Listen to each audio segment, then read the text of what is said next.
चलिए आज कंप्यूटर की दुनिया के कुछ राज खुलते हैं, वो भी एक बड़े ही मजेदार और तेज चैलेंज के साथ। आपको लगता है कि आप बेसिक्स जानते हैं? आइए पता लगाते हैं। देखिए, सवाल तो बड़ा सीधा है, पर इसका जवाब आपको शायद थोड़ा चौंका दे। क्या आप वाकई कंप्यूटर की बुनियादी बातों में माहिर हैं? तो फिर ये मौका है खुद को परखने का। इस चैलेंज के लिए तैयार हो जाइए। तो चलिए शुरू करते हैं। हमारा पहला पड़ाव है इनसाइड द मशीन। आइए कंप्यूटर का बॉनेट खोलकर देखते हैं कि अंदर क्या है। वो कौन से पुर्जे हैं जो इस मशीन को जिंदा करते हैं। तो सबसे पहले एक बहुत ही जरूरी सवाल, हार्डवेयर। ये शब्द तो आपने हजारों बार सुना होगा, है ना? पर इसका असली मतलब क्या है? एक पल के लिए सोचिए और अपना जवाब हमें बताइए। जी हाँ, बिल्कुल सही। हार्डवेयर कंप्यूटर के वो हिस्से हैं जिन्हें हम फिजिकली देख सकते हैं और छू भी सकते हैं, जैसे आपका कीबोर्ड, माउस, मॉनिटर, ये सब हार्डवेयर हैं। सीधी सी बात है, अगर आप उसे छू पा रहे हैं तो वो हार्डवेयर है। चलिए अब बात करते हैं इस पूरे ऑपरेशन के दिल की, मतलब सीपीयू की। ये छोटी सी चिप अपने अंदर बहुत ज्यादा ताकत रखती है, पर इसका सबसे कॉमन नाम क्या है? आपके पास ये 4 ऑप्शन है। क्या ये कंप्यूटर का दिल है जो धड़कता है, या दिमाग है जो सोचता है, या फिर वो स्क्रीन है जो सब कुछ दिखाती है, या फिर ये यादों का खजाना है? जल्दी से अपना जवाब चुनिए। और सही जवाब है दिमाग। जी हाँ, सीपीयू ही तो वो मास्टरमाइंड है जो हर कैलकुलेशन और हर कमांड के पीछे होता है। सच कहूं तो इसके बिना कंप्यूटर बस एक खाली डब्बा है जो कुछ नहीं कर सकता। अब बारी आती है मदरबोर्ड की।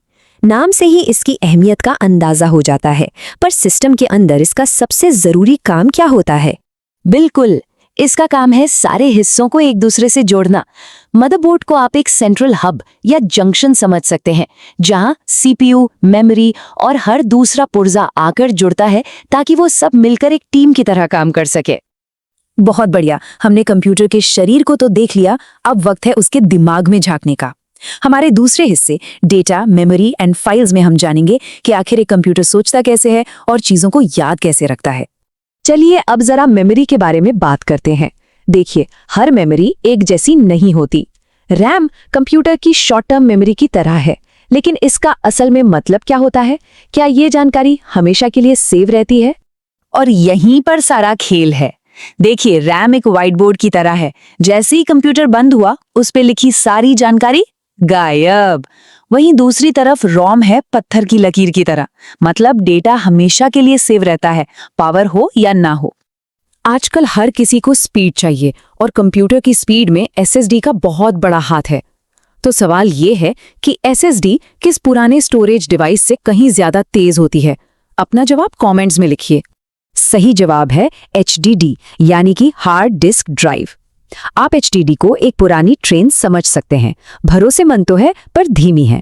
और एसएसडी, अरे वो तो स्टोरेज की दुनिया की बुलेट ट्रेन है, जिसमें कोई घूमने वाले पुर्जे नहीं होते और जो आपको तूफानी रफ्तार देती है। अच्छा, ये सुनने में तो बड़ा आसान लगता है, पर असल में एक फोल्डर होता क्या है? इसे आप एक डिजिटल अलमारी की तरह समझ सकते हैं।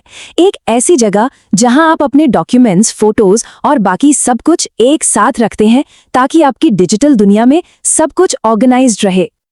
और अब हम आ गए हैं अपने आखिरी दौर में, कंट्रोलिंग योर कंप्यूटर। अब हम कमान अपने हाथ में लेंगे और देखेंगे कि हम कंप्यूटर को कैसे बताते हैं कि उसे करना क्या है। जरा उस चीज के बारे में सोचिए जो शायद आप अभी भी इस्तेमाल कर रहे हैं, कीबोर्ड। ये कंप्यूटर से बात करने का हमारा सबसे बड़ा जरिया है, पर टेक्निकली ये किस तरह का डिवाइस है? ये एक इनपुट डिवाइस है। बिल्कुल, जब भी आप कोई बटन दबाते हैं, आप सीधा कंप्यूटर के दिमाग को एक कमांड या एक जानकारी भेज रहे होते हैं। मतलब आप अपने आइडियाज को डिजिटल दुनिया में इनपुट कर रहे हैं। अब एक प्रैक्टिकल सवाल जो आपके रोज के काम आ सकता है। अगर आपको फटाफट एक नया फोल्डर बनाना हो तो उसकी शॉर्टकट की क्या है? ये तो सबको पता होना चाहिए। सही जवाब है control plus shift plus N. Control plus shift plus N. चीजों को ऑर्गेनाइज्ड रखने के लिए ये कमाल का शॉर्टकट है। अगली बार इसे जरूर इस्तेमाल करके देखिएगा। और इसी के साथ हमारा ये चैलेंज पूरा हुआ। अंत तक पहुंचने के लिए बहुत बहुत बधाई। तो कैसा रहा आपका स्कोर? क्या आप एक उभरते हुए कंप्यूटर गुरु हैं? अपना स्कोर कमेंट्स में हमें जरूर बताइए। आज तो ये बस एक शुरुआत थी। टेक्नोलॉजी का ब्रह्मांड बहुत बड़ा है और ये लगातार बढ़ता ही जा रहा है।